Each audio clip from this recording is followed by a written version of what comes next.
biggest thing that I have coming up this week is that Arctic blast. It's supposed to be here on the weekend, so I won't be bringing in any cattle. Just because if it's 10 degrees outside, if it's 15 degrees outside and snowing, I'm not gonna go drive to the sale barn, right?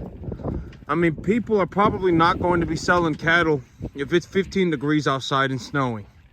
And so there aren't gonna be many cattle. It's going to be very dangerous for me to go up there and come back. So this weekend I won't be able to bring any more animals in either. And snow is also rain. Snow is also moisture. And so if it's 15 degrees outside and it's snowing, I'm not going to bring in new animals, just because it will be a miserable situation for both me and the animal, having to work them through the chute when there's snow everywhere, and it's just not going to be good. But the good thing about this is, okay, so I was taking a look at the extended forecast, and here in about a week and a half, it is supposed to warm up again. And when it warms up, it is supposed to start raining. And so what I have found is that if there is a drastic decrease in temperature, if there's a drastic fluctuation in temperature, that's usually when it tends to rain. Like when it's wintertime and then it turns to springtime, it warms up very quickly. It rains a lot in the spring, and then in the winter, or excuse me, in the fall to winter time, when it's kind of warm but it cools down very quickly, it tends to rain then as well. But when it's just cold for a long period of time, if it's just cold for a long period of time, the rain tends to be less frequent. And if it's very hot for just a prolonged period of time, it tends to be less frequent rain. And so here in about I got that Arctic blast that's going to be here this weekend, and then in about 2 weeks it will warm up again, and then I will buy, it will warm up again, and then when it starts warming up, it's going to start raining again. And so my grass should start growing back within 2 weeks. I don't think my grass is going to survive 8-degree temperatures. I'm just going to be realistic with myself. I don't think it's going to survive. And so I've been taking a look at the inventory of what I have in terms of cattle feed. I got a peanut hay, and the peanut hay is very high in protein. And so what I'm gonna do, my big plan right now, is that I got corn stalk bales sitting in the front. I'm gonna take the insides of the corn stalk bales. They've been sitting outside for a while now, for 4 or 5 months, and I originally got them mostly to be used as bedding material. And I may even put some bedding down for these animals. I probably will put some bedding down for these animals. I also got a 75% chance of it raining again on Thursday. And so on Thursday, it's supposed to rain again. And yep, so I got to figure all this stuff out. I don't want to put corn stalk bales in the barn for a prolonged period of time, because corn stalk bales, they absorb a lot of moisture. And so if the animals are sleeping on corn stalk bales for over a week, the bales will absorb a lot of urine. There will be a lot of urine and a lot of feces absorbed into the corn stalks that I put on the ground. And so realistically, when it comes to corn stalk bales, when it comes to just sleeping, the animals, they are the most comfortable sleeping on dirt. They really are. Dirt or grass. Those are the two things that the animals are the most comfortable sleeping on, because the moment I get stuff like corn stalk bales and I put it down for them as bedding, the first 2 or 3 days is going to be very nice. But after that, it's going to have collected, it's going to have absorbed so much urine and so much poop that it's just going to turn into like a massive sewage pit. And so I don't want these animals sitting, I don't want these animals sleeping on. But at this point in time, like, these animals, they've developed their winter coats. And so as long as I keep them fed properly and I give them a way to stay out of the elements, even if I don't put bedding down for them, they should be okay. These animals, they create heat through their digestive process. The cattle's internal digestive system is different from a human being. Cattle, they have bacteria in their gut that ferments food for them, and when it ferments, I don't exactly know how it works, but I know that they rely on fermentation for their digestion. And so when they have that fermenting going on inside of their digestive tract, it releases heat into their body. And so, and these animals, I'm not too worried about them being too cold. Uh-oh. This is how they get their legs hurt. Okay. But yeah, I got that. It's gonna be very cold this weekend. It's gonna be very cold this weekend. And then after that, it's supposed to start warming up pretty quick. And when it starts warming up, it's supposed to start raining again. And so I should be in the clear. And as of right now, my plans to get through the weekend for the Arctic blast is to put these animals on a mixture of corn stalk bales, peanut hay, 2-to-1 calcium, or excuse me, I got them on a 4-to-1 calcium phosphorus mineral pack, and I'm mixing that mineral pack with a whole grain corn. And so that's the idea right now. That's the big idea for what I'll be doing to get these animals through the weekend. And when I get through after this weekend, I won't have any grass anywhere. This grass, I'm just gonna say, it's probably gonna die. It's gonna drop down to about 8 degrees. You can see how bad this animal's swelling up, bloating. But it's okay. I got these animals on a bloat medication. Like I definitely do not want to see this stuff happening. But I got them on bloat medication, so the bloat medication will get through them, and when it gets through them, it'll fix her up. But that's the big idea for this weekend. And once I get through this weekend, my grass should be coming back. My grass should start coming back here in a couple of weeks. I would say I'm only going to be out of grass for about a week. But I have a lot of grass. I mean, I have a lot of grass. My grass, even in the front yard, is like 6-7 inches tall, legitimately. And in the back, it's even better. And so it's kind of a well, I mean, I can't do anything about it, right? So there ain't any reason to feel any emotions. Like, I'm not going to be sad about it. I'm not going to be upset about it. I mean, what am I going to do, right? Make it warm? I can't do anything about it, so I'm just going to let it be and leave it alone. I got a lot of grass that's going to die, and I'm going to lose a lot of grass, but here in a couple of weeks, it'll come right back, and so it'll be fine. But, you know, yesterday, I remember just kind of going through this mental process with myself yesterday, because it's like, well, these cattle, they make me so much money. They make me so much money that I have money left over every month. Oh, you know, I make so much money on these cattle that even if, you know, even after I pay for my truck, after I pay for my mortgage, after I pay for my insurance, after I pay for everything, I still have thousands of dollars left over every single month. Now, $3,000-$4,000 left over every single month. And I also get tax benefits from these cattle. And so a lot of the money that I make, I get to keep as long as I invest properly. As long as I have a good investment portfolio, I get to keep the money that I make.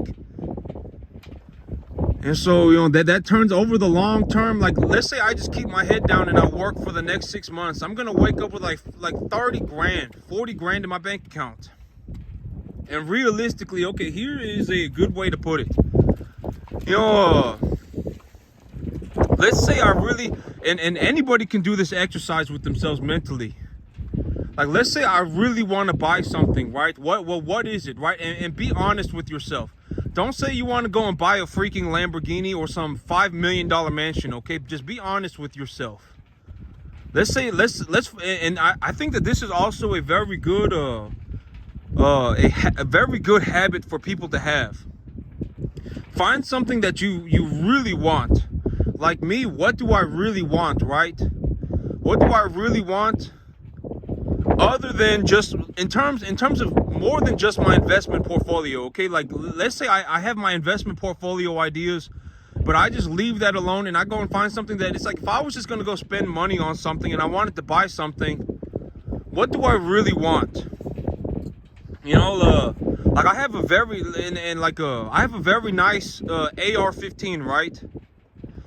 Or let's say okay, but there was a okay, so what do I really want? And it cannot be something in my investment portfolio. Like, it cannot be like, oh, you know, because I understand that deep down I would really like to buy more land.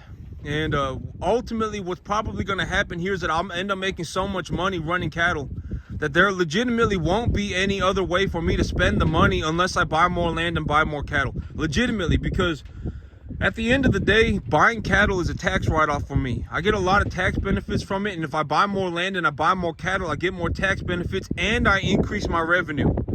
So I make more money, I pay less taxes, and I have more land. But let's say I go beyond my investment portfolio. Let's say there's just something that I really want to buy. Like for me right now, what is it, right? It's a staccato pistol. I really want to buy a staccato pistol. Okay, so I put that on the list and I say, how much is it going to cost me?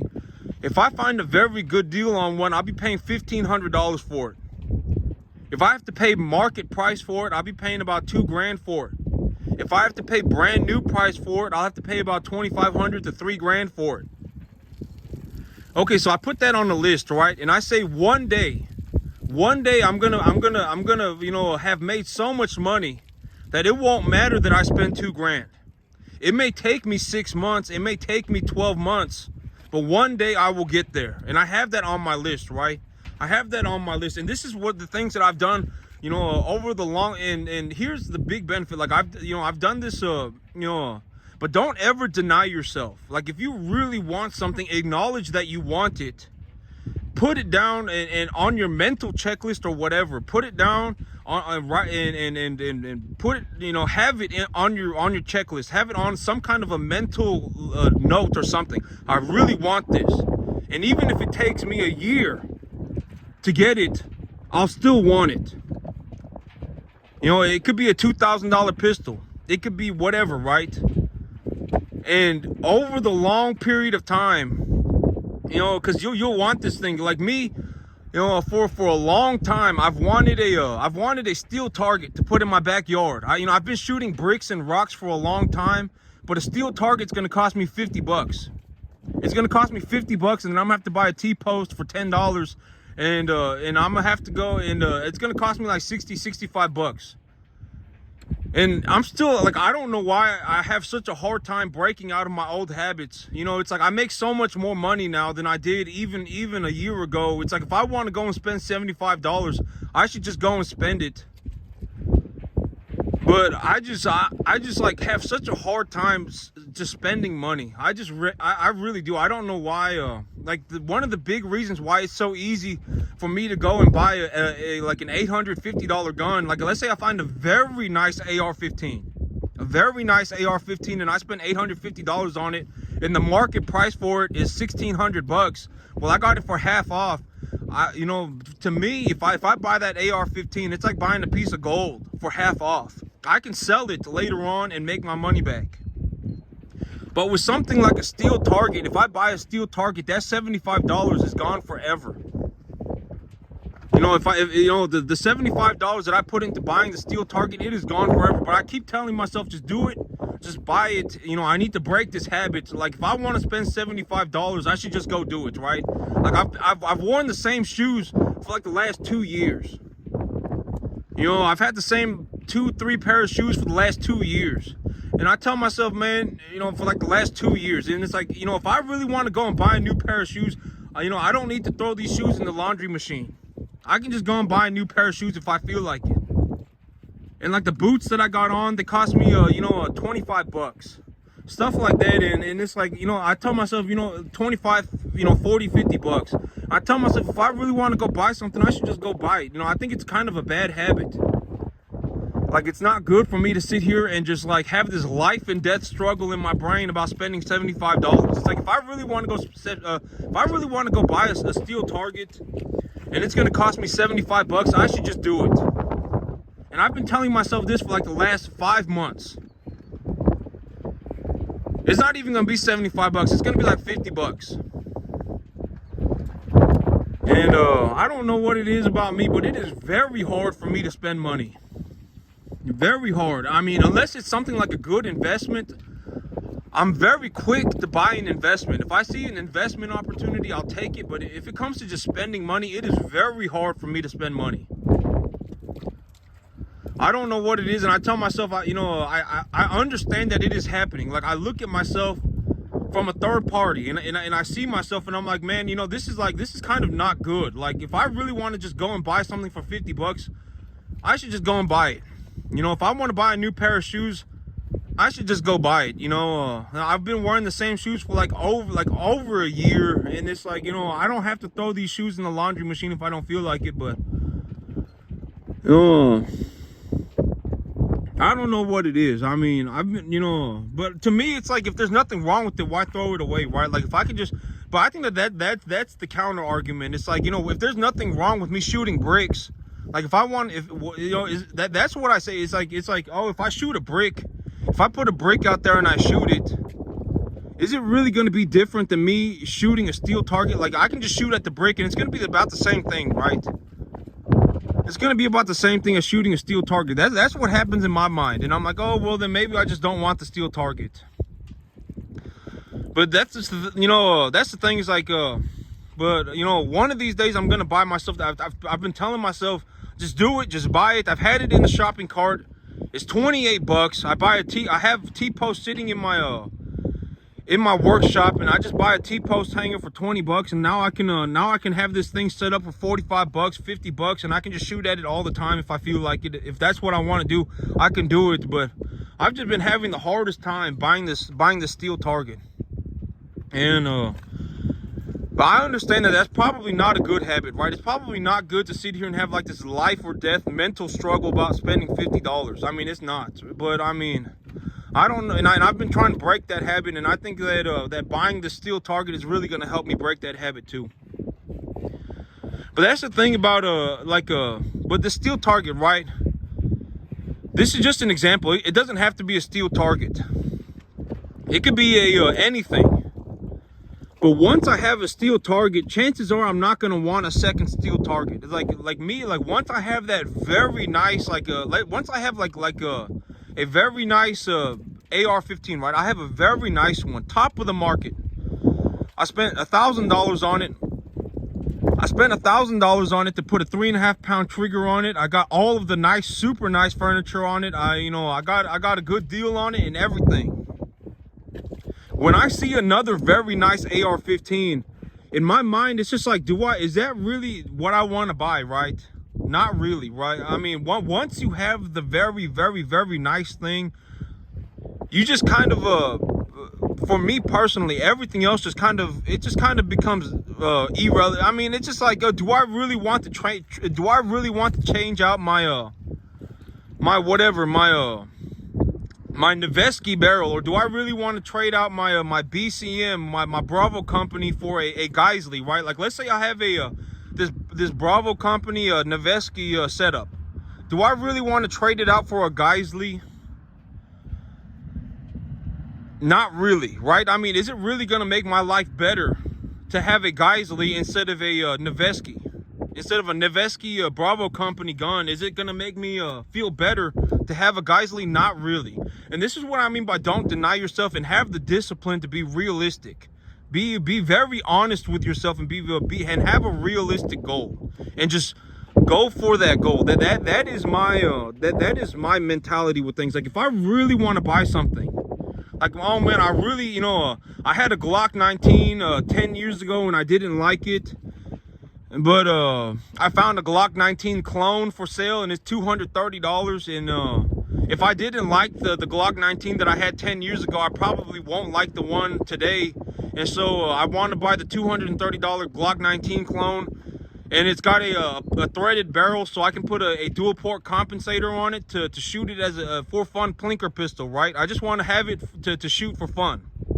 I don't want to have it to have some serious super duty pistol. I just want to have a Glock 19 with a dual ported comp and a threaded barrel, so that I can just, and it's got an RMR cut on it, so I can put a red dot on it if I feel like it. If I feel like the plinking with it, I can, if I find a very good deal on an RMR slide, or excuse me, it's got an RMR slide, but an RMR optic, I can just put it on there, and now I got myself a little for fun plinker pistol. And I'm in the whole 230 bucks, right? 230 bucks. Like, if I really want something like that, I don't deny myself. I just go ahead and buy 230 bucks. I'll just go ahead and buy it. And at the end of the day, like a Glock, it's like, yeah, somebody's gonna give me $200 for a Glock. Like, if I really needed my money back, I could take that Glock to the pawn shop or whatever, and they'll give me the they'll give me, you know, somewhere, or I can put it on the internet for sale and somebody will give me $200 for it and I can make 90% of my money back. And so, you know, but money, it's kind of like this, it's kind of like mentally it's kind of different, because money for me, the way I see it is that there are things that retain value, like cattle, guns, land, gold, silver. There are things that retain value. And if I buy the things that retain value, I can sell the things that retain value to get my money back. And in an optimal situation like these cattle, if I take care of them, their value will go up. And so when I sell them, I actually get more money back than I put into them. And so, but you know, it's not just guns, and it's not just cattle, and it's not just land. There are a lot of things out there that are this way. They retain their value, and it makes them an asset. And in the long story short, it's very good to have appreciating assets. Assets that go up in value, because assets that go up in value, the amount of money that you get back for them is greater than the amount of money that you put into them. And so, yeah, I know it's a lot. It's a lot, and but realistically, almost, you know, these concepts are very important. A lot of people, they do not get to this point. You know, like when I drive around and I look around, a lot of people are not doing very well for themselves. I'm just going to be honest, okay? And a good way to think about this is that a lot of people, if they had the opportunity to make $90,000 in the next 6 months of their life, they would take it. They would turn on a dime. Like me, if someone offered me $90,000 in the next 6 months, I would just say, you know, that's not very important to me, because that's how much money I make right now. You know, because that's what I got going for me right now. Why would I go and do something else for the same amount of money? But a lot of people, if they saw an opportunity to make $90,000 in the next 6 months, they would turn on a dime, abandon everything, sell their soul. Legitimately, they would.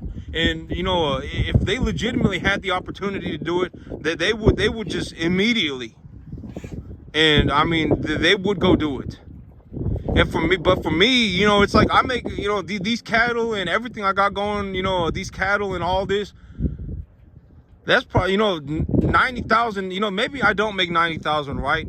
Like, let's say I make 75,000. I still wouldn't take the 90,000. I would just, because 75, 90, it don't really matter, right? Like these cattle, I have a large opportunity to do better for myself in the future as well. I could go and buy more land. I could buy more cattle. You know, I could grow more grass. And I could do better for myself in the future. I would not turn on a dime.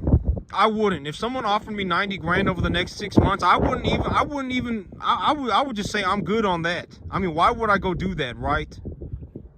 I would just sit here and run my cattle. Legitimately. And so, but I mean, a lot of people, I'm just going to be honest. And be honest with yourself.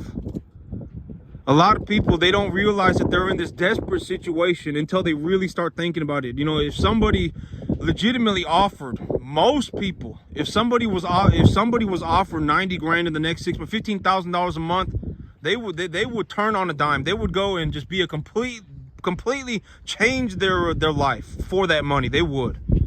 And that goes to show that a lot of people are very, very, very they may disregard money. They may tell themselves to disregard money, but in reality, they're only disregarding money because they put themselves in a desperate situation.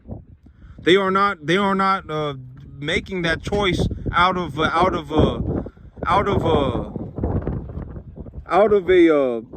well, how would I put it? They're not in a mentally good place when they make these choices.